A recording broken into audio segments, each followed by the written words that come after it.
Welcome back to the channel. This is No Garage Stuff. If you're new to the channel, welcome. This is a update on the port side of the pickup camper to shed conversion. As you can see, we have our bunkhouse sidewall end cap section installed. Remember this piece I was talking about, how we had to cut this section out so this end cap will to the sidewall siding, shall we say, the aluminum siding has something solid to fasten into. Here, we'll get a front end view. And there you go. Our fasteners, we're actually going to stick 2 carriage bolts here, but we've got our 3/4 of an inch right there, which is fine. Something solid, obstructed? That's it. Okay. For the trim to go back onto. And how we got our final curve section, if you watched the previous videos, we took off this meat right here, which is close to 1.75 inches inside. And so we just replicated our curve and we cut that amount out. So our old school block section will fit perfectly inside, and our siding still matches up perfectly, because when we drew our drawing, shall we say, we made sure that everything was up to snuff. I have noticed though some block sections, if I remember correctly, when I was removing the trim for this end cap piece, some of the screws were not exactly coming out like they should have been. So I think we're just going to remake some of these pieces right here. You see my finger? That shouldn't be a problem because we'll just use them as a template. As you can see, we've got all the rotted stuff removed. We did have a little screw up though on our bunkhouse section, which is right here. You see this carriage bolts right here? I did not put them high enough for our 2x4, which will rest right there to clear. So what we're going to do is just move these up so we can put our 2x4 in, and our 1x4 here at the bottom. We haven't done that yet, which means this will have to come back out to get our perfect angle for our bottom and our top 2x4 piece. It's no big deal. Yeah, carriage bolts have just seemed to consume. Sometimes you got to plan for the unexpected, shall we say, but it's all good. It's coming together. We have another little situation we ran into as far as me not doing the proper math. This 1x4 up here, which is actually 3.5 inches wide, is going to have to come out, and we're going to end up having to go to the home improvement center and buy a 1x6, which is 3/4 of an inch thick and 5.5 inches wide. And we're going to have to rip an inch off the newer 1x6 for it to meet perfectly up with the rafters. Let me see if I can go up there. We've kind of moved the camper around if you haven't noticed. But you see these rafters? Well, there's a green wire. These are the old green, the old rafters. They're going to be coming out. We're going to just put in some full-fledged 2x4s in here. And the 1x6 is actually going to come right up here and just make them disappear. But yeah, this is temporary. We'll have to repurpose it for something else. like maybe the bunkhouse section. I was thinking, because what I was previously talking about is repurposing the old 1x4s. They weren't good enough to put down there, so we could probably just take that thicker piece and just stick it underneath here. And that's the plan. Now, if you're wondering how we got the curved sections, I actually brought them outside. So here, let me get them over here, right here. You see these curved sections? What we did is before we made this cut right here, we just took our 2x6s right here, and they weren't this shape before, but we put them right up against what was here before, and just simply held them in place with the C-clamp and drew our arch, our curve, whatever you want to call it. And then we busted out the jigsaw, and our friend, the cordless sander, or the cutoff wheel. And that's how we got these pieces made. There's two that will go on the inside when they're ready to be affixed, but it's pretty much a done deal as far as that. And it is fairly easy if you do your drawings perfectly with the siding in place where it needs to be. What else we have going on right now currently is the affixation. Let me try to get over here without, I'm not too good with hand-eye and balance, so I have to be careful walking over this rebar stuff. But this piece right here is actually going to be cut out, actually on the line, 29 and a half, 10 inches, if you can see this arrow. Let's see if you can see the arrow in the picture. Yeah, see that arrow? That's about where we're going to do our cut in our window, which measures 29 and a half plus total width, and 23 and a half a little plus up to here. So this pretty much is going to be all removed, but we need to suck the back wall in. If you can see our gap, it's not quite acceptable. It's probably whatever a 1/8 is. We'll suck that in, but I don't know if you can see this eye bolt or eye all thread. I don't know if this is going to be strong enough to pull the back wall against one of the interior lateral 2x4s supporting the sidewall. But we're going to be going to the home improvement center in a couple of days at the most, and we'll just buy, I believe this is 1 up from 9/16, so what, 5/8, and we'll just buy one of those eye bolts and affix it to the back wall up on top. And then we'll take our friend that never seems to stop helping us in many ways, and we'll attach it there. You can see I was already using the come along, our friend, to pull it forward, but it needs to come more. But the direction I was pulling it from and the fulcrum point over here on this interior there's another 2x4 up against the end.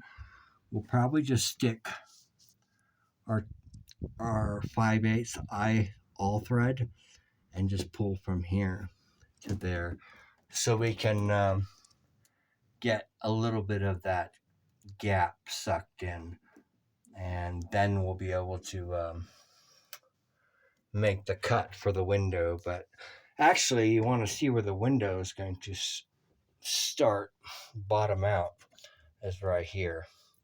I measured it 10 inches from the seam of the lower wall. 3/4 plywood. But other than that, things are coming along as they can come along, shall we say, trying to multitask. So there, you can see our carriage bolts, the bottom ones. I did not, or we did not keep in mind that they needed to be slightly higher to clear the 2x4s, and where they're at, we won't be able to utilize those holes once the 2x4 goes in place because they're too far up to actually just drill all the way through the 2x4 like this. So we'll just probably have to epoxy those holes that have already been drilled. I don't see any purpose in replacing that plywood section. It'll be fine with just some epoxy covering up the holes we previously drilled, but you can see our structure, how it's come together, and there's a round piece up there already because we're dead on as far as where it needs to land. And that's the beauty of this, is once you figure it out as far as your drawing, like we did with the plywood, measured up perfectly with the siding, everything falls into place. The only issue, I guess you could say, we have is we're reusing this press paper cardboard because that's how they gave the illusion that the front end was round on the width. But all this is just pressed paper cardboard, but it's very flexible. It's sort of like up until recently, and I guess a couple of cars still made today. That's how they get the crazy shapes, the nice compound curves and everything. You just put it in a press with steam, and you can get a shape you want. This, however, is just a flat piece of press board with an aluminum foil on the outside to reflect heat. But we're going to still save that because it's there. There's no point in doing more than we have to. How we're going to get our width back where it needs to be is we're going to use a 2x4 or 2x6. And we're going to cut it to where it needs to be the exact width. And we're actually going to graft onto the end and make miniature blocks. So to give the 2x6 or 2x4 something to lock onto with the carriage bolts, not only from the bottom, but also at the top somewhere. I'm thinking right there because that, if you can see that old 1x3, which they call a 2x2, we're going to use just a stock piece of board and just run it the full width, and that'll suck in our width. If we have issues on top, we've got brand new lumber along with a come along to get our exact width where it needs to be. I haven't already explained in previous videos the reason I've been using the scrap interior veneer plywood. It's really thin. It's 3 lines. It's about 1/8 of an inch thick. And, that's just to maintain our width that this was made originally and set to the width of the bunkhouse plywood section and the back wall, because I don't really want to, I don't think you do, you want to just try to just make something that'll work. Just do it right. I think though, when we go to the home improvement center, rather than replacing with the 2x10 that we've already purchased, I think we're going to go to more than one home improvement center and try to find 2 perfect 2x4 12-foot lengths. Then we can go all the way to the stub lateral 2x6 like there and like there, which will make things easier for us as far as sucking the wall in, because that one's out and this one's out, so both ends are going to have to be sucked in with the come along, our friend, and it'll be much easier just doing it and not having to worry with just one 2x4, um, the correct length, and not having to graft a stubby section here and bolt it together. Although this has kind of like nuances of a home or shed construction, remember this has always been a repurposed pickup camper from a long time ago, and we, in doing so, um, in order to maintain the utility, we've just had to kind of work around. For example, the plywood, the 3/4 plywood that we're using as the covering, it's also structural. This was the actual thickness of the entire framework of this pickup camper originally. Granted, it was just ribs to save weight, and all it had on it was the fiberglass and the veneer plywood. And that was the entire structure. So everything else that we're doing now is just adding to it. Would this pass a building inspector for a home? Gosh, no. But, it's not a home, and it's going to be safe enough because we're only talking about a small box. Even for the new 2x4s we're going to use to run the full width of the roof, it's going to be repaired, and the new replacement veneer paneling, which will probably just be some bland stuff. Well, haven't figured out yet what color we're going to make it, but maybe a gray or an off-white. We haven't figured that out yet, but it'll be plenty of strong, and especially with these kickers in. And I don't know if you can see. Oh, let me go over here.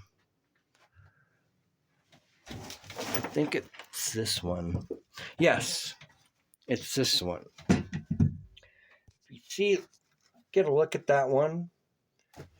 It's actually got the holes drilled so we can put carriage bolts coming through the 2x4. So these little kickers here will take more of the load than just these 2x4s alone. And as you can see, we've got 2 already started, 1 on each end. But things are in limbo right now because we need to get our top roof plate affixed. And then after that's done, then we can take this back off and drill a couple of holes at intervals. So this will not only be attached to the plywood, but it'll be affixed to the new 2x4. Hopefully it's a 12-foot long section. So yeah, if we get done before winter, it'd be nice as far as the roof, but that's a whole nother mess. And we're just going to do the best we can as far as while maintaining quality. I think it's more important to maintain quality. If we have to put up a tarp to protect our work, if winter comes too soon, and that's what we'll do. But it should hold up for many, many years, and it should be able to take the move, shall we say. We'll just get some 2x4s or 2x6s and all thread and put them on the ends here and make stilts. Put them on some like Harbor Freight special caster wheels and just roll the thing where it needs to go to its eventual semi-permanent home. Because where it's at right now, it's not the designated place for it. Never has been. But to have a firm foundation, that is definitely a plus. It's been nice having, something perfectly level and flat everywhere on this platform. So I would keep that in mind, whether you're doing something crazy like this or repairing a motorhome, travel trailer, a tent trailer, or a pickup camper. Like they say, it's the old cliche saying, a home is only as strong as its foundation. Well, in a sense, that holds true to what we're doing as far as converting this to a shed. And that's to start with something that's perfectly flat on the bottom and level. And it's made things nice in that sense. I think I should go back to when I was talking about circular saws and their wobbles and all, regardless of how much money you spend or which brand you make. Don't be fooled by that little feature slash gimmick of a laser light. If you cut on that line and that line still needs to show, I guarantee you that little gimmick laser light is not going to be your savior. It ultimately comes down to the person doing the work and knowing how their equipment works, whatever it may be. You'll find your circular saw just has a certain way it likes to be operated, and you'll find it'll get done things easier for you as far as cutting, if you use it in a certain manner. And my suggestion is, if you haven't ever really attempted to do perfect cuts constantly, find some scrap wood that you know that you're not going to use, that's absolutely garbage. Mark your line. Figure out where you need to put your circular saw or jigsaw so that line still shows and your lines are perfectly straight. And that's the best way before trying to do something and then, you know, you have a couple of screw ups and you're like, oh, what the heck? This is too much for me. We've had it, Martha. That's it. We're not doing this anymore.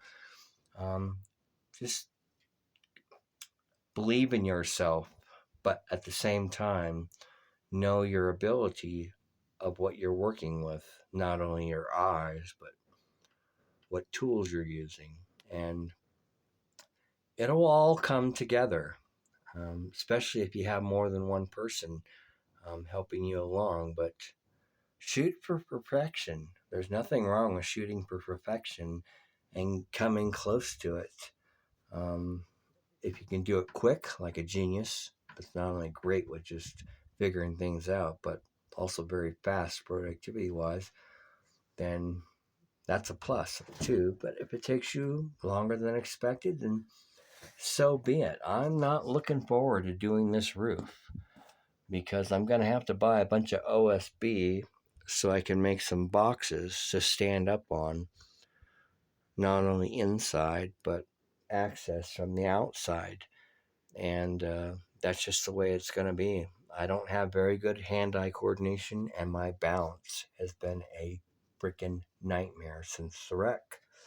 And that's what it is. But as you're getting up there in age, regardless who you are, um, you don't heal as quick, and so take measures so you don't get hurt. And safety has to be, a very important priority when you're enduring any sort of thing like this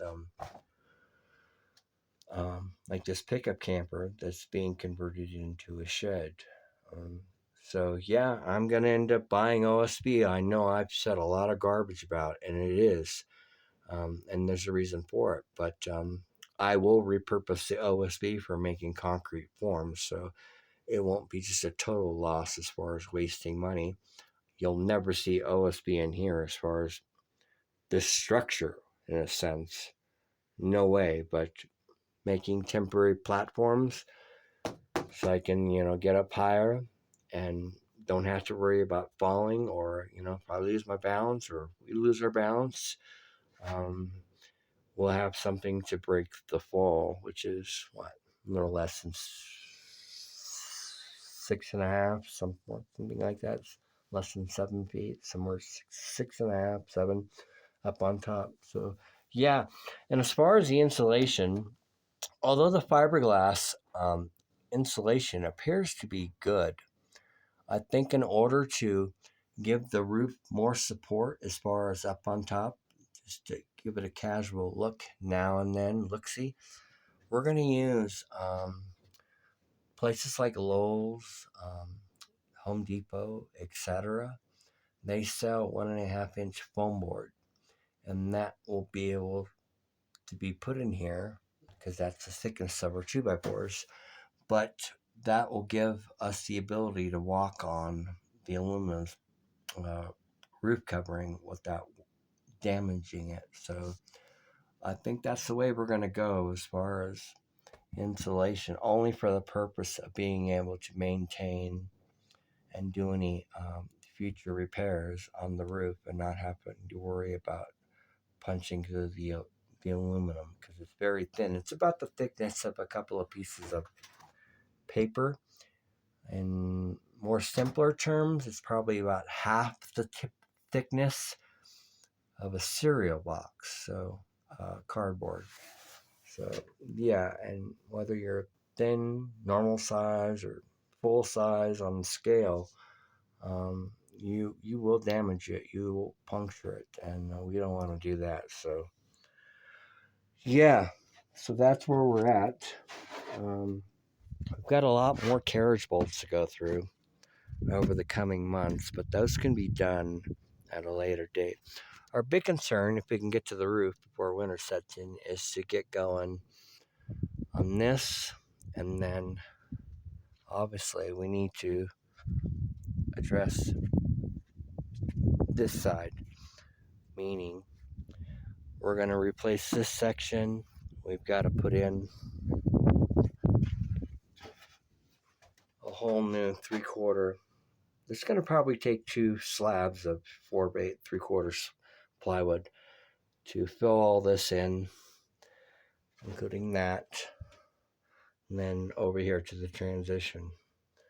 So it's a big deal, but hopefully we'll be able to get there before winter sets in. If we can get this stuff done without doing the roof, I think we'll have done okay. And I like the idea. Let's go back outside. Although I trust screws, I don't have a problem with them.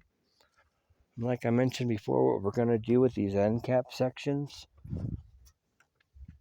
we're going to suck these in permanently with 2 carriage bolts at least. If we can figure out a way to stick another one in on the bottom 2x6 in there, then that'll be fine. So that way we'll never have to worry about this thing possibly creeping out over time.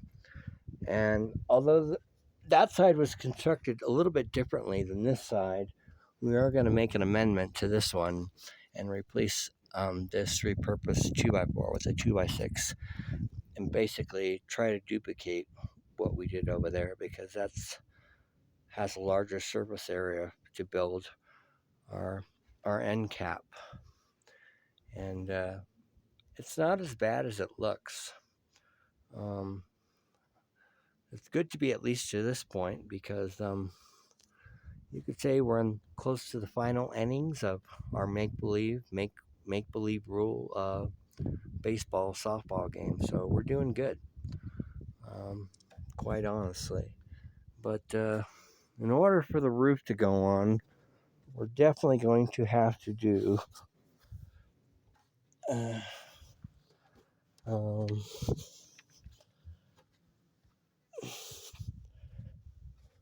all that stuff I showed you on the inside, because we're not going to be able to actually do much to the roof without new plywood affixed.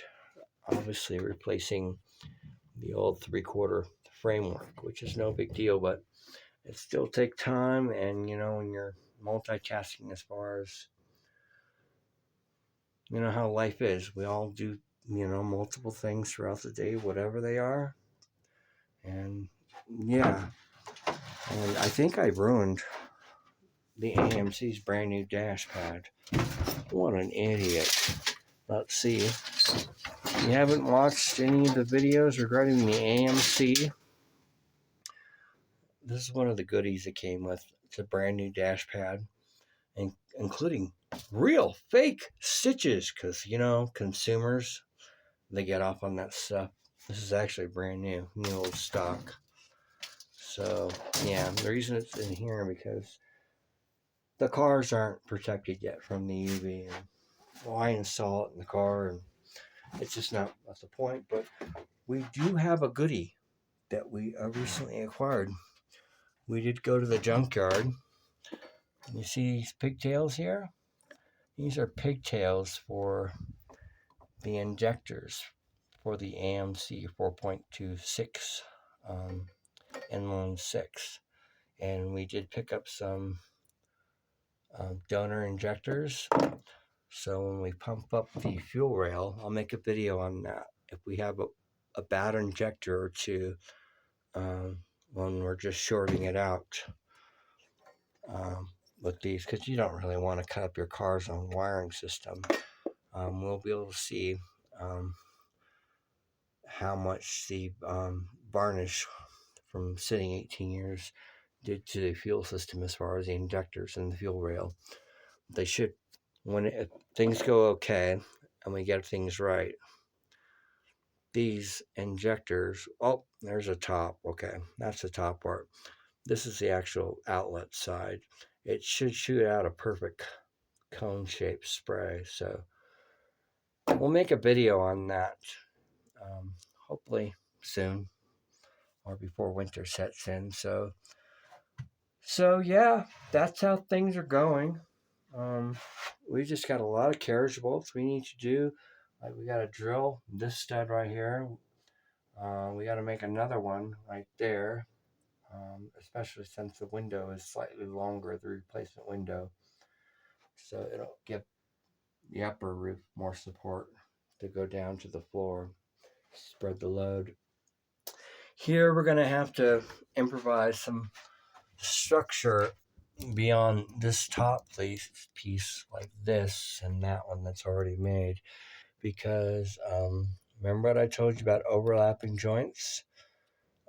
We've got a little bit of meat to muscle into, but we're going to have to put another one down here at the top of the window and probably use some metal plating along with maybe regular bolts or carriage bolts and snug them together so this back wall window section does not want to pull backwards. This hole right here, this is going to be, and it's cut perfectly now for the 1x6 that will meet perfectly at the top with the replacement rafters. So if you're wondering why we've got that little, you know, I can see aliens window or a tornado's coming, it's there on purpose. So yeah, thank you for watching. Feel free to leave a comment, hit the no like icon button. Feel free to subscribe if you want to. Be looking forward to posting another video next weekend.